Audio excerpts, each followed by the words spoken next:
Detente ahí, niño, ¿qué se cree Terian? Hola, niña, ¿qué se cree Terian? Alto de chibolo que botó sus palomitas de maíz en el cine viendo Minecraft. Porque en este iceberg vamos a hablar de una serie. Sí, esa serie que alborotó a medio internet y a más de una minita con cierto personaje. ¡A mí no me hablas así!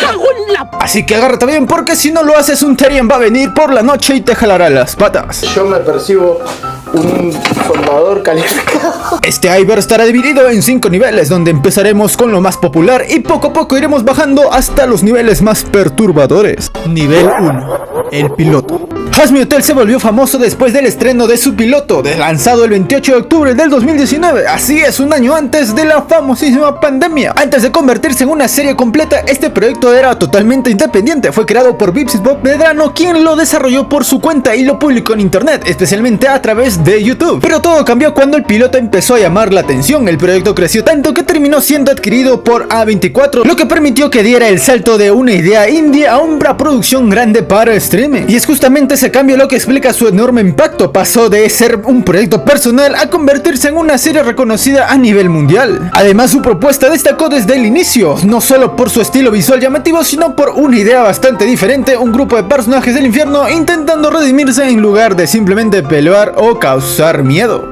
La creadora de la serie. Hazmi Hotel nació como un proyecto personal de Vivian Medrano, mejor conocida en internet como Bipsy Pop, una animadora estadounidense. Ella fue la mente detrás de todo desde el inicio, desarrollando la idea de forma independiente antes de que la serie creciera y se convirtiera en una producción muy grande. Y es importante mencionarla desde ahora porque más adelante en este iceberg su nombre va a volver a aparecer en varias ocasiones. Nivel 2.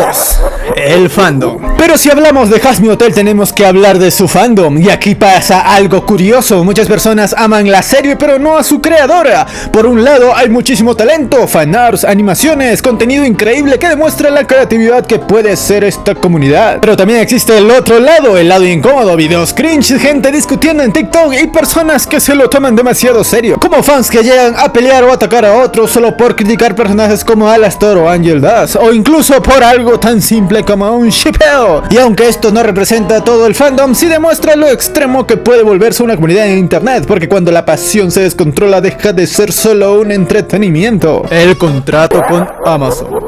Pero algo que muchos no saben es que Hazmi Hotel sí tuvo un retraso después de su piloto, y no fue por problemas de animación ni porque la serie estuviera incompleta. Como ya hemos dicho, el piloto se estrenó en el 2019, pero la serie se estrenó en el 2024. De hecho, la primera temporada ya estaba terminada desde marzo del 2023. Entonces, ¿qué pasó? El problema era otro. Hazmi Hotel no tenía un socio de distribución, es decir, no había una plataforma definida para que se encargue de llevar a la serie al público. Sin eso no importa si el proyecto esté listo, simplemente no se puede estrenar. Y aquí es donde entra Amazon. Para que la serie llegara a Prime Video, primero tuvieron que cerrar varios acuerdos, negocios de derechos de distribución global y todos los detalles del lanzamiento. Todo ese proceso tomó tiempo y fue la razón principal por la que el estreno se retrasó. Y un dato curioso, al menos en la temporada 2, Amazon se puso puchi. Me refiero que a los creadores de contenido no se les dejaba ni siquiera mostrar una imagen, porque de inmediato les caía un strike. Entonces, dicho esto, pasamos al siguiente nivel. Nivel 3.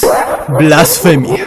Otro de los temas más debatidos alrededor de Hazmi Hotel es la supuesta blasfemia que transmite la serie. Pero ¿qué significa esto realmente? Para muchos críticos, la blasfemia no es solo insultar lo religioso, sino también tomar elementos sagrados y reinterpretarlos de forma irreverente. Y eso es justamente lo que hace la serie. Hazmi Hotel usa conceptos del cristianismo como el cielo, el infierno, el juicio, pero sin colocar a Dios como el centro de la historia. En cambio, representa una visión diferente donde la redención parece depender más de los propios personajes que de una justicia divina tradicional. También hay ejemplos que han generado bastante debate, como la representación de Lucifer como un personaje más humano, o cambios de las figuras como Adán y Lilith. Para algunos esto es una propuesta creativa, para otros es una distorsión de lo religioso. Y aquí está el punto clave, la serie no busca ser una adaptación fiel a la Biblia, sino una historia original inspirada en estos elementos. Por eso, para algunos que es arte, para otros es blasfemia. Guión mal hecho.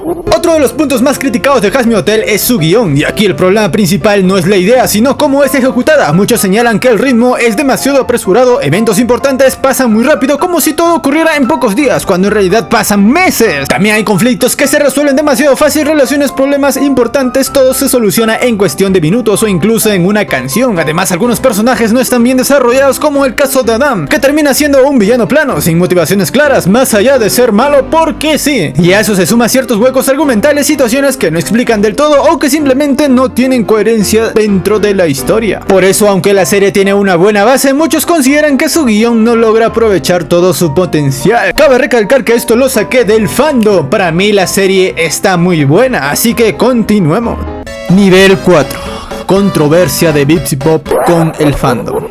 Ahora sí se pone interesante, ya no estamos hablando de demonios ni del hotel, estamos hablando de lo que pasó en la vida real, porque mientras Hazbin Hotel crecía, también lo hacían las críticas. Vivian Medrano pasó de ser un artista indie a trabajar con grandes estudios, pero en ese proceso hubo decisiones que no todos aceptaron. Una de las más polémicas, el reemplazo total del elenco de voces del piloto, actores que estuvieron desde el inicio, que le dieron identidad a los personajes y que simplemente no volvieron más. Aunque esto es muy común en la industria, muchos lo vieron como falsas expectativas y eso empezó a generar molestia, pero no fue lo único, también empezaron críticas por su humor, chistes demasiado ending, referencias sexuales constantes y bromas que para muchos eran excesivas. Incluso hay ejemplos dentro del propio universo que hicieron que parte del público la cuestionara más. Y luego vienen las polémicas más fuertes, comentarios en redes, acusaciones de malos tratos laborales, problemas de comunicación con su equipo y testimonios de personas que trabajaron con ella, algunos con pruebas, otros no, pero suficiente para que la imagen pública empiece a caer. Y ahí es donde internet entra con todo, videos exponiéndola y los criticándola, gente sacando clips, opiniones y teorías, amplificando cada error, y los comentarios no tardaron. Yo sabía que algo no cuadra, siempre fue así, se le subió la fama. Todo eso terminó construyendo la imagen que muchos tienen hoy, una creadora talentosa, sí, pero también constantemente rodeada de polémica. Nivel 5.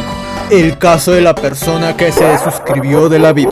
Después de todo esto hay algo que ya no se puede ignorar. El fandom de Hazbin Hotel se ha vuelto uno de los más tóxicos actualmente, o al menos hasta que se estrene la tercera temporada. Y todo tiene una razón. Una serie con personajes tan fuertes, tan intensos y con relaciones tan abiertas a interpretación. Era obvio que los fans iban a dividirse. Chips como Alastor con Charlie, etc. Otros completamente distintos. Y gente defendiendo el suyo como si fuera canon. Discuten, se insultan, se atacan solo por cómo ven a los personajes. Y cuando eso se mezcla con el crecimiento masivo de la serie, todo empeora. Fans nuevos contra fans antiguos, personas criticando a otros por cómo disfrutan la serie y respuestas cada vez más agresivas, hasta llegar a algo más oscuro. Historias que circulan, como por ejemplo esta joven que recibía mucho hate porque shipeaba simplemente a Alastor y a Charlie. Entonces tomó una decisión muy trágica, la de suscripción de la vida. Sobre fans recibiendo tanto odio que terminan en situaciones muy graves. No todo está confirmado, pero el nivel de toxicidad sí es real, porque al final no es la serie, no son los personajes, es la gente. Personas que olvidan que detrás de cada comentario hay alguien real y convierten algo que debía ser entretenimiento en un campo de guerra.